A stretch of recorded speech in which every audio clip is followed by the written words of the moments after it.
आपने आरक्षण के बारे में तो सुना ही होगा।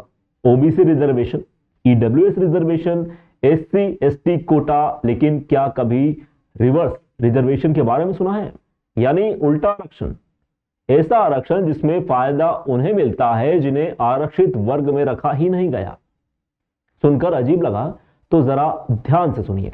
दरअसल मध्य प्रदेश के जबलपुर हाईकोर्ट में इन दिनों एक दिलचस्प मामला पहुंचा है।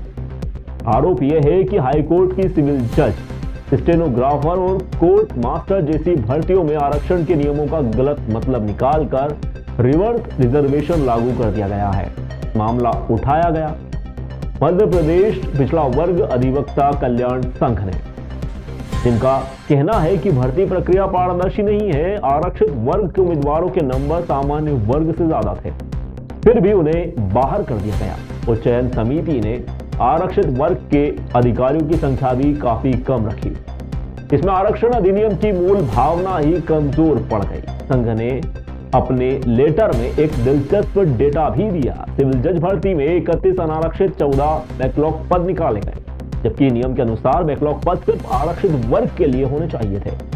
इसी तरह स्टेनोग्राफर और मास्टर भर्ती में अनारक्षित वर्ग का कट ऑफ 78 व ओबीसी का 88 था, यानी ओबीसी उम्मीदवार ज्यादा स्कोर करने के बावजूद बाहर। अब सवाल उठता है, आखिर ये रिवर्स रिजर्वेशन है क्या? दरअसल सामान्य वर्ग को रिवर्स रिजर्वेशन देने की वजह से जो 50% अनारक्षित पद है वे सीधे तौर पर सामान्य वर्ग के लिए रिजर्व हो गए हैं। पर राज्य की सच्चाई यह है कि एससी, एसटी और ओबीसी मिलाकर कुल आबादी का लगभग 88% हिस्सा है, जबकि इन वर्गों के लिए सिर्फ 50% पद ही बचते हैं। सामान्य वर्ग जिसकी आबादी करीब 12% है, उसे मिले जाते हैं पूरे 50% पद। यानी समीकरण पलट चुका है। अब आरक्षण नहीं, उल्टा आरक्षण चल रहा है। कानूनी भाषा में रिवर्स रिजर्वेशन जैसा कोई शब्द नहीं है, लेकिन हकीकत में इसका असर अब साफ दिखने लगा है।